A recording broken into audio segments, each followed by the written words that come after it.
Hi, Sue Hall and Tristan McDonald here with our fourth podcast in our third series, focusing on the gift that we all share. This gift is described in detail in podcast number 3.1. Today we have Julie Salisbury with us, all the way from lovely warm Mexico. Julie is the founder of Influence Publishing, and we met at one of her Learn to Write a Book workshops. So she is Fish Don't Climb Trees doula. So welcome, Julie. Lovely to see you. Thank you, Sue, and wonderful to see you. I think it's probably been a few years since we saw each other. Just a few, like about 7 maybe. Oh dear. Now let's get straight into it. You discovered that you have the gift of dyslexia, but do you remember when that was? Was it during that workshop? It was, yes. I actually remember it very clearly, Sue, because it was you that told me that you thought I was dyslexic. And I can remember when you said that, looking at you and going, Sue, that is really not good for business. I'm a book publisher. And that was the start of it. And then you said to me, well, do you have dyslexia in the family? And I said, no, not that I know of. And you said, are you sure? And I said, well, I've never asked the question. And so then I rang my mum and I asked my mum, and she said, oh, well, don't tell your dad that I told you this. But when I married your dad, he couldn't read or write. Oh my gosh. And he had a really bad time at school, but they didn't know what was wrong. And so he just thought he was dumb or stupid or slow or something. And of course, my dad was really frightened that his children would also have to go through the same. And so he told my mom, please never tell the children that I can't read or write. Oh. And so it was kept as a family secret. And then eventually, I guess, because I told her that I was going to be doing a TED Talk, she realized that she needed to tell dad that she had actually told me. And so I then rang dad and he told me all about it. He told me about how he had such a terrible time at school, that he had to sit in the corner of the class and wear a dunce hat. And of course, in those days, they didn't understand dyslexia at all. And he's 84 now, right? To give you a context of age. And, you know, he just had a very bad time. He was caned all the time, like across the hands for being lazy. Oh my goodness. Yeah, he had a very difficult time. And it wasn't until he went into management in his job. He worked for the Holiday Inn. And he was a maintenance engineer. So, of course, he was putting his sort of creative and problem solving skills to work. Yeah. But then he went into management and he had to go onto a management training course where, of course, he had to be able to read and write. And it was then, I mean, and he must have been, I'm guessing, late, maybe 30 or 40, something like that. And then he actually saw an advert on the TV about dyslexia. This was in England. And he rang the number and then he had learned to read and write much later in life. Oh my gosh, good for him. When he was working as an engineer, how did he cope when work in that environment and have nobody notice that he couldn't do those two things? He told me some of the tricks that he used to do. Like, for example, he would memorize words that he needed to use for his job. He would do things like see words in the newspaper and then copy them. So he was very, very, very resourceful to keep it a secret. When he went on the management training course, he pretended to be ill so that he didn't do the test and lots of different things to avoid it. But eventually he did have to tell them that he couldn't read and write. And apparently they were all very nice and helpful about it. And they allowed him to do sort of audio learning and things like that. And then, of course, he did actually learn to read and write later in life. Yeah, like it was interesting because it really brought us close together because he had never talked to anybody about it. Our mum was the only one that knew. And so it was kept a real dark family secret. Yeah. And even now, he doesn't want my sisters or anybody else to know. So even though he's talked to me about it, and I've assured him, you know, Dad, don't think of it as a disability and look what you've done with life and it's amazing. And look, you know, I'm a book publisher and it hasn't stopped me. But even with that, he still has shame around it and he doesn't want to tell my other two sisters. Oh my. So that leads us into your creativity and your problem solving skills. Yes. Well, it's interesting because I did have a hard time at school.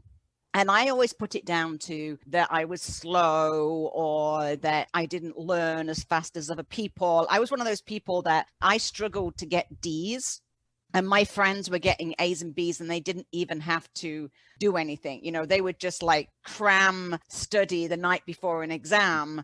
And they would say to me, well, why is it taking you so long? And what's your problem, sort of thing. But my mum and dad always encouraged me, and they always said, oh, don't worry, you just have to study harder. And I had extra lessons from teachers. And I always remember doing homework every single night, whereas my friends were not doing that.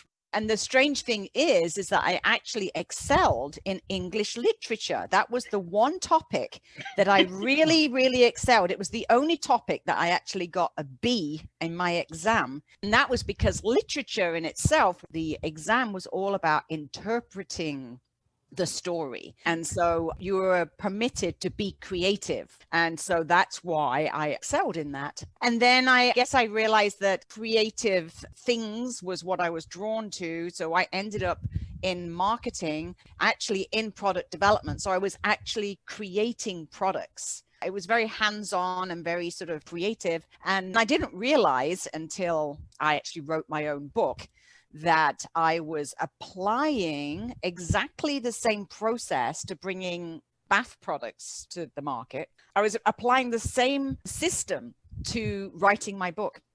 And I didn't realize, I thought everybody did it that way. Like I had no idea that I was creating this new process or way of approaching writing a book. And I just thought that that was normal and everybody does that. But then I realized I started to help other people. And that was just, you know, in my circles. That would have been back, well, almost 15 years ago now. And people were saying, so what did you do to write your book? And I realized that the way I was telling them to do it really worked for them. And so then I started doing community classes and I started getting more and more feedback that this is great and this is really helpful.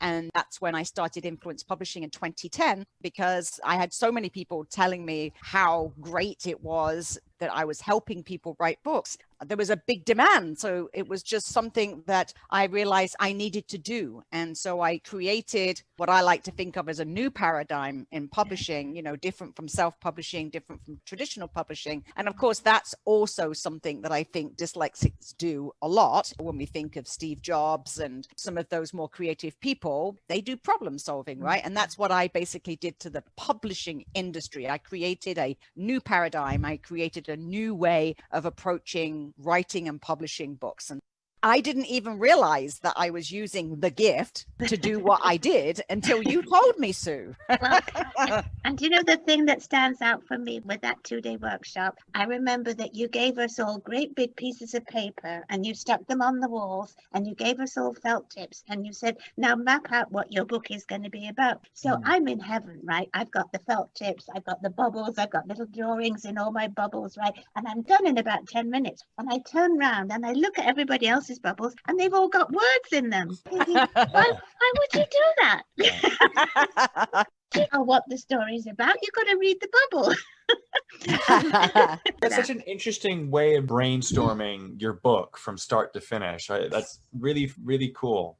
And that's exactly how I approached bringing a product to market, right? So you work backwards. So you say, what is it that the consumer wants? And then you create what the consumer wants. And that is basically the approach I took to books, is to say, well, who are you going to help with your story? And what do they want to know? And how can they get that information out in a way that actually helps the consumer, the reader? And so the mind mapping, I didn't realize at the time, Sue, when you pointed it out to me, that that was my way of teaching, because I realized, just like you, Sue, that this was fun and yay, I can do this. And so I was basically showing other people a different way to learn. I was just adapting to a process that I found easy. And then I was using that to help other people. And just like Sue, she said, wow, you know, I can do this, I can do this. And everybody else did the same. And so it's kind of interesting, because what I've done is completely approached how to write a book in a totally different way, new paradigm, out of the box. And that's what works. And it really works for everybody. And as far as I know, nobody else does it. That's fantastic. I remember when my son was at school and he was having to learn how to write essays, he kept saying to me, Mum, he says, why do they need the beginning and the middle and the end? He says, I know what the end is. All I have to do is get to the end. and that's what you're saying, really, isn't it? That's totally what I'm saying. I say that even with the writing process, I encourage people to start at the end. So I encourage people to actually start writing their book at the end. And the introduction is one of the very last things that you do, because how can you introduce a book when you haven't even read it? To me, it's logical. It's like, why would you write an introduction first? You don't know what you're introducing because you haven't written it yet. Totally. Oh, I think that's so fun. It really is. This gift, this whole ability to alter perception and see things from different angles, and we see the big picture. Looking back now, where do you feel that you started to use that? Yes, you learned marketing and you probably used it then, but did you use it when you were sailing around the world? I don't know about that, because I think that if anything, when I was sailing around the world, what I realized was that it was a very difficult thing for me to learn. And I didn't understand at the time why it was so difficult. But like I said, I just thought to myself, well, it's because I'm not good at learning things. But I realize now that the reason I found it so difficult was because everything is reversed, right? When you're driving a dinghy, if you want it to go right, then you have to take the propeller and move it left. Everything is reversed, which is just a total mind bend for a dyslexic person, right? Challenging anyway with left and right and coordination to that challenge. It's just interesting, Sue, because one of the other things is how the memory piece really impacts different people. I know that people with dyslexia have different memory challenges, but for me, I feel like I have big blanks in my life. And that's often people giving me feedback as opposed to me thinking about it. Like I've driven to somebody's house 20 times and I still have no idea how to get there. I know. But there's a whole piece in there about direction, like left and right, and having a sense of direction. Some dyslexics have an amazing sense of direction. They can find themselves anywhere. They never get lost. Me, if I take a few wrong turnings, I lost Costco the other day. I know where Costco is, but I just couldn't get there because they said north or south on the road. And I thought, but it's west, that type of thing. Yes. If I'm turned around enough, then forget it. I just have to go home. Yes. Yes. It's just not going to work. Same for me. But I have one client who's a pilot for bringing boats into the harbor. An amazing sense of direction. That piece is still a mystery to me, and I know that when I did my TED talk, those two pieces were the pieces that I probably had the most feedback from, because there were a lot of dyslexic people that said, well, I don't have a problem with my sense of direction, or I don't have a problem with my coordination, or whatever, right? If you look at my TED talk, it's had almost 85,000 hits now, which is really fantastic. I'm really happy with that. The fact that there can be both ends of a spectrum is interesting. So going back to the memory thing, I often think to myself, because I think in pictures, I need a picture to think with, obviously, right? And so if I don't have a picture for a certain word, it's not going to make an impact.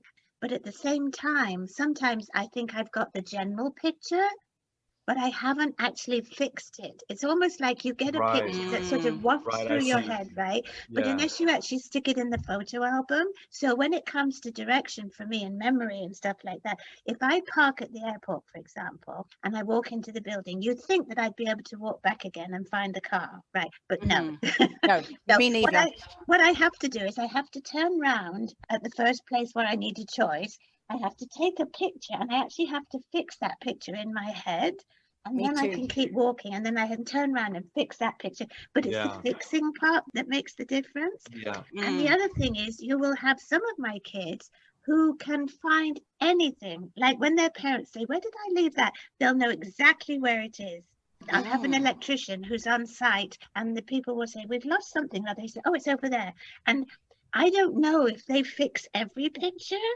Do you know what I mean? It's interesting, isn't it? Yeah. I'm really terrible with street names, but I can remember the look of the road, the look of the street, and landmarks. Someone says, oh, tell me where Rupert Street is. I'm like, I have no clue. Yes, yes. Well, going back to the traveling part, Sue, I did a lot of travel by myself. So when I got off the boat, I actually did a lot of backpacking in Asia. I went through Laos, Cambodia, Thailand, Malaysia, a lot of traveling all by myself. And I was always terrified of finding my hotel. If I'm going to go out for the day, how am I possibly going to find my way back, right? And so I would actually do exactly as Tristan just described. I would have a picture of the hotel, where it was, and just like you said, Sue, I'd have to turn around and I'd have to it in my mind in terms of this is the road I'm looking for, or these are the landmarks. Yeah, I mean, maybe there's some people that just automatically do that and they're able to process it faster, and that's why they never feel like they get lost. That brings me actually to dancing, because I think that I've always loved dancing, but the traditional English or Western style dancing is a simple beat, boom, boom, boom, boom, boom. But I've always been totally fascinated by dancing, which involves routine or fancy steps. And so, as you know, I am now in Mexico and my partner is a salsa instructor. And so he has managed to teach me how to salsa dance, which is actually a very complicated dance because it has 7 steps, and the 7 steps are sort of like out of a normal beat that we're used to hearing. I had to tell him, you're never going to teach me this dance because I cannot get the step. It's too difficult. It's left and right coordination. It's never going to work for me. And he tried everything, and I explained to him about dyslexia, and he was like, oh, okay, well, now I know what to do. And he actually used props to help me to learn how to dance. So one of the things he did was he used my shoes, and he would put my shoes in the direction that my feet were supposed to be going, so that I could look at my own shoes and then know where my feet were supposed to be. So I love it. I love it. That's amazing. And it wasn't until I memorized those steps and could do them naturally before I could dance to music. So it was like this kind of reverse process again, where I was like, I couldn't dance to music. I couldn't have my steps in time with the music. So I had to work backwards and learn the steps, and then I could listen to music and put the steps with the music. That's fantastic. One thing at a time. Yes, exactly. I love it. That reminds me of one of the ladies that I used to work with, is incredibly dyslexic, and she wanted to learn flamenco. So she cut out footprints, and she had to follow the footprints on the door. That's just reminded me. I think the overall message I'm getting in this conversation is that we just have to figure out the best way to learn for us, and visually is a big part of that. So I think if you're aware of it, then it actually makes things easier. And I'm so happy I'm having this conversation, because I realize with my Spanish teacher, I mean, I've been trying to learn Spanish for 2 years, and I live with a Mexican. I have the TV on constantly in Spanish, and I have people around me constantly talking Spanish, and I still can't speak Spanish, right? And I interviewed several teachers and explain to them that we're going to have to figure out how I can learn the language, because I know that we cannot learn this the traditional way that you want to teach me. And so my Spanish teacher has tried everything to help me, and she's so wonderfully, amazingly patient. But I think I'm going to have to go back to just pure pictures, because that's what worked the best for me. Well, now we need to have a Zoom session, because you know a little bit of what we do. It would be fun to see if that worked. If you made a little clay cat, for example, and then you had the Spanish for cat that you make the word in plasticine clay as well, and see if that works. I'll get there eventually. And this is the fun part about going back to that duality, where you have a certain element of your dyslexia, and it can work against you sometimes, and it can work for you sometimes. And some people have perfect pitch, and some people can't sing a note, and some people can't catch to save their lives, and some are incredible athletes. That's the bit I don't quite understand. You know, it's like we have the gift, we have this ability to auto perception, but whoever we are, it sort of comes through in a different fashion, doesn't it? Yeah, it definitely seems to be that way. And one of the things about my TED Talk, when I talk about how my dad kept this from me, I am always curious that if I had known that I was dyslexic, would I have ever become a book publisher? And I actually think if I look back on that question and be very honest with myself, I think I would say, no, I wouldn't have been a book publisher. And also, I think I would not have written a book, because I think I would have had prejudgment and a perception about what that was. And then I think I would have felt always that I was defending myself. Whereas the way I have done it, it's been a very positive experience, because I'm able to use the fact that I'm a dyslexic book publisher to help people. Because most people, I would say almost without exception, don't think that their story is interesting enough, or they don't know how to write the story, or they don't know how to approach it, or they don't think they're good enough. And so when I tell them that I'm a dyslexic book publisher, it makes them feel safer. They're like, oh, well, if she can do it, then perhaps right. And it's interesting that because I didn't know I was dyslexic before I became a book publisher, I was able to prove my success and prove how good I was at my job. And then because I had that level of confidence, because I had been doing that for at least 5 years, 6 years before you and I met, Sue, I had that level of confidence to be able to say, hey, I am a dyslexic publisher, and you better believe that that's a gift, because that's definitely something that has helped me to help you. I always feel that that's an interesting question that I would ask myself. And I know that it's a subject that many people on the TED channel were very upset that I had said that it could be an advantage not to know that you're dyslexic. But yeah, I just think it's an interesting question. If people learn how to change gears and look at it in a much more positive manner, people can tell their children, yes, you are dyslexic and it's perfectly fine. Yes, exactly. It's the head patting that gets me when they say, oh, you know what, that's okay, we'll find something you're good at. That is just so patronizing. That is. I'm sure they feel they're being kind, but they need to understand that we're not succeeding in spite of our dyslexia, we're succeeding because of it. Yes, exactly. Yeah, that's such a good point, Sue, that we're succeeding because of it. And I think for parents, I'm not a parent, but I think of my authors as children, because that's how I think of my family of writers, think of them like a family. I think that if I was a parent, I think what I would be doing is telling my child that they think differently and that they have to look at the best way to actually use that way of thinking as a gift, and that you have abilities, superpowers that other children don't have. And rather than talking about it as a disability, because people still call it a disability, right? I know. Yeah. I know. That's the wrong word to start with. Absolutely. This is beautiful, because we sort of come back to the beginning in a way, discussing the stigma that your father had and knowing that it's not necessary to feel that anymore. But it's information that's going to make it change, because unless people know there's a problem, they're not going to want to do something about it. And part of our podcast series is to get that information out there. And I'd love to change the language from a problem as opposed to an opportunity. It's an opportunity to think about the best way that we can all learn. And that's really what I'm doing, trying to learn Spanish, is that I'm consciously aware that I learn in a different way. So I'm consciously trying to figure out the best way to learn. So I'm thinking about that all the time. And I am making people around me that I don't learn in the same way that other people learn. It takes a little bit of courage to do that, to actually step forward and say, look, I learn in a different way. So you're going to need to adapt the way that you teach. Otherwise, we're not going to have a successful relationship. Amen. Well, that is just perfect. So many people want to learn in different ways. And I think what I'm doing is proof of that, right? Because I am showing that of all the people that I teach how to write a book, all of them, without exception, find this an easier way to write a book. So it doesn't seem to matter like how they want to learn. Using these different tools is a better way of learning.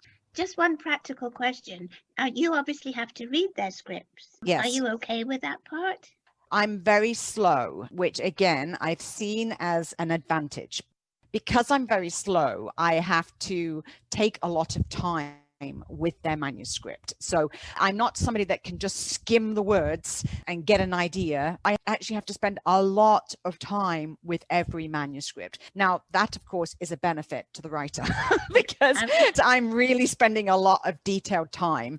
Again, I see that as an advantage, although I'm very mindful that I probably spend at least double, if not triple, the amount of time on a manuscript that a normal publisher would spend on a manuscript. That is an advantage for sure. Mm-hmm. Absolutely. Yes, Because absolutely. I can't imagine having to read manuscript after manuscript. I would tend to do the skipping thing. So I would be grateful for somebody who didn't.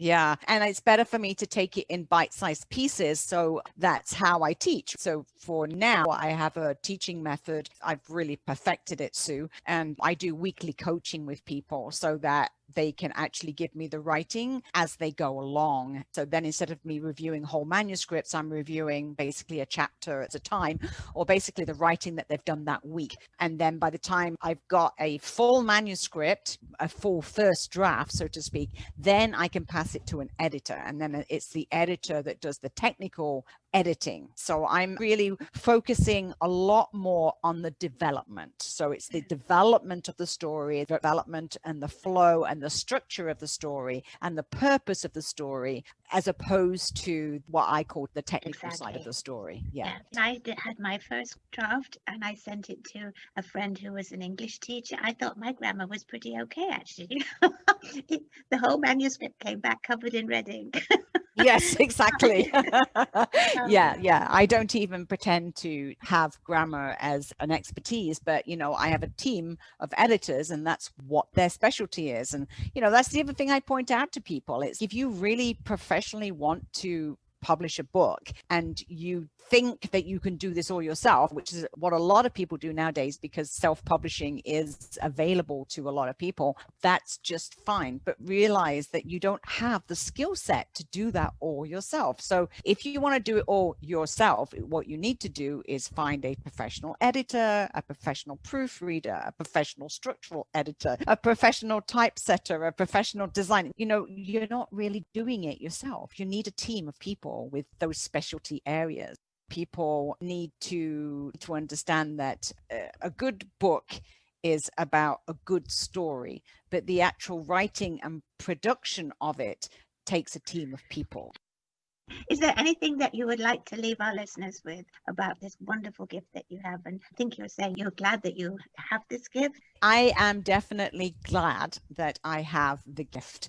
And I believe that if more people could look at the way that their mind works and what they can do with it to be creative and to be resourceful and to look at different ways that you can approach life, then I think that the world would be a much better place because there would be a lot more creative people solving the world's problems. There you go. There's classic dyslexia. I just thought I'd throw that in so I'm not perfect.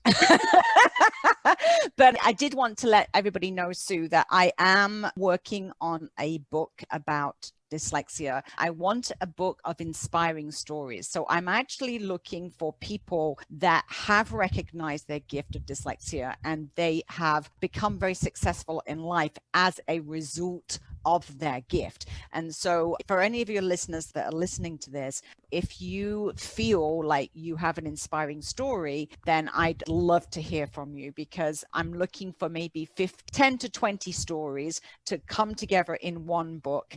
It's probably going to be called The Flip Side of Dyslexia because I actually want to create almost a brand around that so that people can actually look at dyslexia in a different way.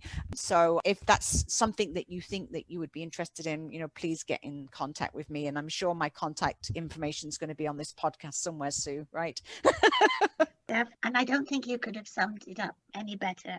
I'm so grateful for you being with us. You too, Sue.